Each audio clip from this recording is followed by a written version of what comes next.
वर्ग नवम में निर्धारित ये पुस्तक क्षितिज, जिसके काव्य खंड का प्रथम पाठ साखियां, जिसके रचनाकार कबीर है। ऊपर जैसा संकेत है, पाठ का नाम साखियां, कलमकार कबीर। इसके बाद इसमें दर्शाया गया है संकलित साखियों में प्रेम का महत्व, संत के लक्षण, ज्ञान की महिमा, बाह्याडंबरों का विरोध आदि भावों का उल्लेख हुआ है। प्रस्तुत साखी सबसे बड़ी बात है, कबीर की भाषा की सहजता ही उनकी काव्यात्मकता की शक्ति है। जन भाषा के निकट होने के कारण सरल ढंग से दार्शनिक चिंतन कबीर साहित्य की विशेषता है। सबसे पहले साखियां को हम देखते हैं। साखी का मतलब होता है साक्षी, गवाही। एक तरीके से महात्मा कबीर गवाही दे रहे हैं अपनी बात को की अभिव्यक्ति के लिए, एक तरीके की गवाही दे रहे हैं। वस्तुतः महात्मा कबीर निर्गुण ब्रह्मधारा से जुड़े रहे और इनके साहित्य में आडंबरों का विरोध है। इसीलिए कबीर को कुछ लोग क्रांतिकारी कवि कहते हैं। वस्तुतः क्रांति का मतलब होता है परिवर्तन, और कबीर एक परिवर्तनशील कवि थे। समाज में ऊंच नीच का जो भेदभाव फैला हुआ था, जो तमाम कुव्यवस्थाएं समाज में विद्यमान थी, मौजूद थी, महात्मा कबीर ने इन सबों का खंडन किया, विरोध किया और आपस में मिलकर हम रहें, सही तरीके में अपने जीवन को व्यतीत करें, इन बातों पर महात्मा कबीर ने काफ़ी कुछ कहा। पूरा का पूरा कबीर साहित्य इन्हीं बिंदुओं पर केंद्रित है, जिसमें छुआछूत का विरोध है, ऊंच नीच का विरोध है, जो धर्म के प्रति धर्मांधता है लोगों की, इसका भी कबीर ने काफ़ी विरोध किया है। कबीर को समझे बिना, कबीर के बारे में जाने बिना उनकी साखियों को समझना थोड़ा मुश्किल सा है।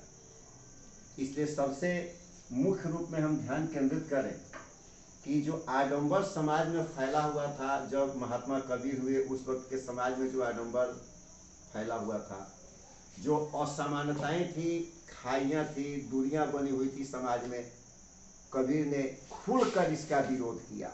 एक निर्भीक निष्पक्ष कवि की तरह कबीर ने अपना विरोध जाहिर किया और समाज की धारा से कुछ अलग हटकर उन्होंने स्वतंत्र रूप में अपनी बातों को रखा, जो पूरी तरह से निर्विवादतः सही है। यहाँ पर भी जो साखियां आपके पाठ्य पुस्तक में है, 7 साखियां निर्धारित हैं आपके पाठ्य पुस्तक में। हर एक साखी के माध्यम से कबीर यही संदेश दे रहे हैं, यही बतला रहे हैं कि सच्चाई को जानें, सच्चाई को समझें और वास्तविकता से अलग नहीं हटें। भले इसके लिए थोड़ा विरोध हो, अलग बात है। और जब तक आडंबर से हम ऊपर नहीं उठेंगे, आडंबरों में हम फंसे रहेंगे, तब तक हमारे इस जीवन का उद्धार होने वाला नहीं। ऐसा कबीर का मानना था और कबीर अपनी इस सोच पर आजीवन अडिग रहे। उन्होंने कहा, जैसे साखियों में, साखियां इस पाठ में 7 साखियां हैं, लगभग सबके कहने का भाव एक ही है। थोड़ा सा अर्थ इधर उधर हो सकता है भी, लेकिन मुख्य रूप में सबका उद्देश्य एक ही है कि हम आडंबरों से अलग रहें। इसमें का एक बहुत प्रमुख है जो साखी है, पाखा पखी के कारणे सब जग रहा भूलान। कबीर का कहना है कि पाखा पखी, पक्ष और विपक्ष, इन दोनों में उलझकर सारी दुनिया हकीकत को लगभग भूल चुकी है। पक्ष विपक्ष में उलझकर सारी दुनिया हकीकत को लगभग भूल चुकी है, लेकिन निष्पक्ष होकर के जो ईश्वर का भजन करता है या निष्पक्ष होकर के जो ईश्वर का भजन करे वही सच्चा संत है। कोई भी संत, चाहे वो किसी भी धर्म का हो, किसी भी जाति विशेष से हो, उसके अंदर निष्पक्षता जरूरी है। और जब तक निष्पक्षता नहीं होगी तब तक संतत्व की प्राप्ति हो ही नहीं सकती। कबीर के कहने का मुख्य भाव ये है। इसलिए संतत्व की प्राप्ति के लिए निष्पक्षता जरूरी है। इसी में अंतिम साखी में भी कबीर ऐसे ही विचारों को रख रहे हैं। ऊंचे कुल का जन्मिया जे करनी ऊंच न होई, सुवर्ण कलश सूरा भरा साधु निंदा सोई।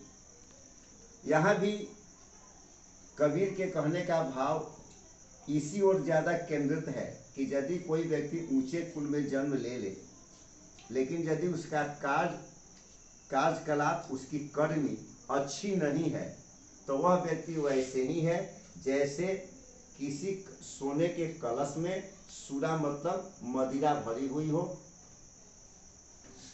और अब ऊंचे कुल में जन्म लेने के बाद भी यदि हमारा कर्म अच्छा नहीं है तो वह व्यक्ति उस कलश के समान है जो सोने का है लेकिन उसमें सूरा भरी हुई है। इस तरीके से कबीर ने समझाने की कोशिश की है कि आडंबर जो है, जो दिखावापन है, वो किसी भी तरीके से सही नहीं है। इसमें मान सरोवर का भी जिक्र है, प्रेम के महत्व का भी जिक्र है, ज्ञान की महिमा का भी जिक्र है, निष्पक्षता का भी जिक्र है। हिंदू मुस्लिम ये दोनों जो अलग अलग रहते हैं खुदा और ईश्वर को मानने की कड़ी में, इसका भी जिक्र है। काबा और काशी का भी जिक्र है। तमाम चीज़ों का जिक्र कर कर कबीर यही यहाँ बता रहे हैं कि हमें आडंबरों से अलग हटकर, ऊंच नीच के भेदभाव से अलग हटकर अपने जीवन को अच्छा बनाने की दिशा में प्रयास करना चाहिए। एक एक साक्षी जो गवाही है, एक एक साक्षियों के अर्थ को अलग अलग तरीके से भी देखा जा सकता है। पहले में मान सरोवर का जिक्र है। मान सरोवर वैसा सुरम्य स्थल है जहाँ पर हंस चला जाता है और हंस जो ज्ञान का प्रतीक माना जाता है, तो फिर वो इधर आना नहीं चाहता। उसी तरीके से जब हमारी चित्त वृत्ति, हमारी चेतना परमात्म सत्ता की ओर मुड़ जाती है तो फिर वहाँ से इधर आने की इच्छा नहीं होती है। ऐसे दार्शनिक चिंतन को, प्रौढ़ चिंतन को कबीर ने काफी सरल और सहज शब्दों में रखा है, दर्शाया है, समझाने और बताने की कोशिश की है। पूरे पाठ के भाव में यही कहा जा सकता है कि बाह्याडंबरों से अलग हटकर ज्ञान की महिमा को स्वीकारते हुए, सद्गुरु संत को जानते समझते हुए, उनकी महिमा को जानते हुए हमें अपने जीवन पथ में आगे बढ़ना चाहिए। ये कबीर के कहने का भाव है। कैसा और तो देखिए।